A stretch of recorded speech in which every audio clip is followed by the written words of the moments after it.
Hello everyone, welcome back to my YouTube channel biodiversity science. आज हम पढ़ेंगे Golgi अपार्चर्स के बारे में, जो कि एक सेल ऑर्गेनेल्स है।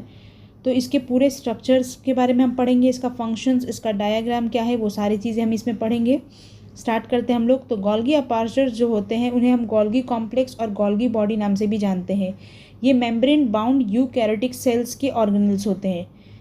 ये जो होते हैं एक सीरीज़ की तरह चपटे चपटे होते हैं और एक स्टार्क्स पाउचेस की तरह एक दूसरे के ऊपर ये अरेंज रहते हैं, जिसको हम लोग सिस्टर्नी कहते हैं। ये सिस्टर्नी पैरेलल होते हैं, एक दूसरे के ऊपर पैरेलली अरेंज, जैसे कि डायग्राम में आपको दिख रहा है, पैरेलल एक दूसरे के ऊपर अरेंज है। ये सिस्टर्नी जो होता है arrange in stacks called a cisterns. जब ये सिस्टर्नी अरेंज रहते हैं स्टार्क्स में, यानी एक के ऊपर, जब एक के ऊपर एक ये पैरेलली अरेंज रहते हैं, तो उसको हम लोग सिस्टर्न्स कहते हैं। गोल्गी अपार्चर्स जो होते हैं वो रिस्पॉन्सिबल होते हैं ट्रांसपोर्ट करने के लिए, मॉडिफाई करने के लिए, पैकेजिंग करने के लिए प्रोटीन और लिपिड का।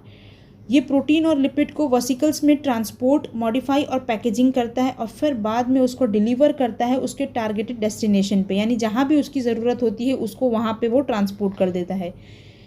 ये जो वेसिकल्स होते हैं ये साइटोप्लाज्म में लोकेटेड होते हैं, ठीक है, और next to the endoplasmic reticulum, यानी इंडोप्लाज्मिक रेक्टिकुलम के बगल में, नियर द सेल न्यूक्लियस, यानी सेल न्यूक्लियस के नज़दीक में।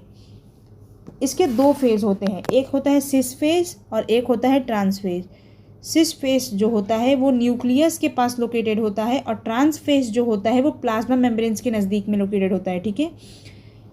ये दोनों जो फेज़ है, यानी सिस फेज और ट्रांस फेज जो है वो एक नेटवर्क की तरह काम करता है और रिस्पॉन्सिबल होता है प्रोटीन और लिपिड को शॉर्टिंग करने में। बाद में जब ये काम चालू कर देता है, तो जब ये रिसीव करता है प्रोटीन और लिपिड को, तो उसको हम सिस फेज कहते हैं, और जब ये रिलीज़ करेगा तो उसको हम लोग ट्रांस फेज कहते हैं। आई होप आपको इसके पूरे फंक्शन समझ में आए होंगे कि ये गोल्गी अपार्चर्स कैसे काम करता है।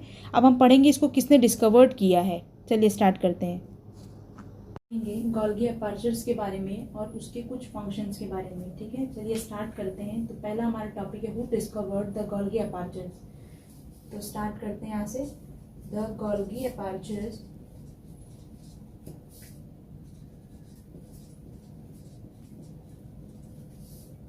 is noticeable with both light and electron microscope. It is also called Golgi complex. तो गोल्गी अपार्चर्स को हम दोनों तरीके से देख सकते हैं, लाइट और इलेक्ट्रॉन माइक्रोस्कोप से, ठीक है। It is also called Golgi complex, यानी गोल्गी अपार्चर्स को हम लोग गोल्गी कॉम्प्लेक्स के नाम से भी जाना जाता है, ठीक है। इसको ये भी कह सकते हैं कि गोल्गी कॉम्प्लेक्स। इसका सेकेंड पॉइंट है the Golgi complex was discovered by an Italian physician and Nobel laureate Camillo Golgi in 1898 during an investigation of the nerve system.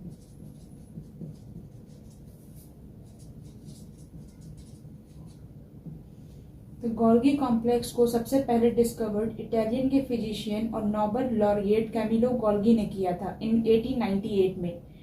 उन्होंने अपनी छानबीन के दौरान, जब वो नर्व सिस्टम्स के बारे में पढ़ रहे थे, यानी छानबीन कर रहे थे, इन्वेस्टिगेट कर रहे थे, तब उन्होंने गोल्गी अपार्चर्स को, इटालियन फिजिशियन ने पता लगाया था कि गोल्गी अपार्चर्स होता है, ठीक है।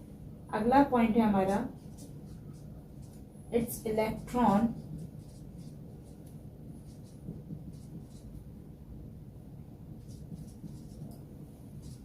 microscopic structure was described by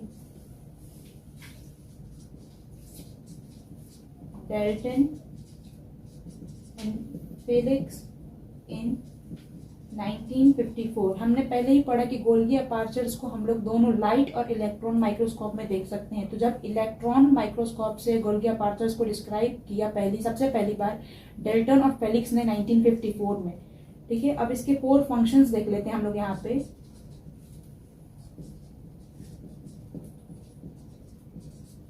four functions of Golgi apparatus. पहला इसका है functions, it transports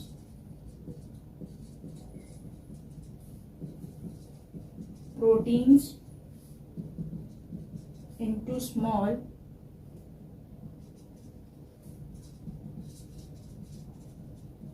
different part of cell। इसका पहला काम जो है ये ट्रांसपोर्ट करता है प्रोटीन को हमारे अलग अलग बॉडी पार्ट्स में। ठीक है, सेल्स के अलग अलग बॉडी पार्ट्स में ये प्रोटीन को ट्रांसपोर्ट करता है। सेकेंड इसका है it break down proteins into small and active fragments। ये प्रोटीन को ब्रेक डाउन करता है छोटे छोटे टुकड़ों में और फिर उसको एक्टिव फेज में फ्रेगमेंट के तौर पे आगे बढ़ाता है। ठीक है, थर्ड पॉइंट इसका है it prevents distraction of cell। ये सेल्स में डिस्ट्रैक्शन प्रिवेंट करता है, यानी सेल के अंदर एक डिस्ट्रैक्शन उत्पन्न कर देता है जिसकी वजह से ये सारे एक फ्रेगमेंट में टूटने लगते हैं। फोर्थ पॉइंट इसका है carbohydrates are synthesised in it. ये कार्बोहाइड्रेट का भी सिंथेसाइज करता है। आई होप गाइज आपको ये समझ में आया होगा कि गोल्गी अपार्चर्स क्या होता है और इसके फंक्शंस क्या है। अगर अच्छा लगे तो please subscribe my channel. Thank you.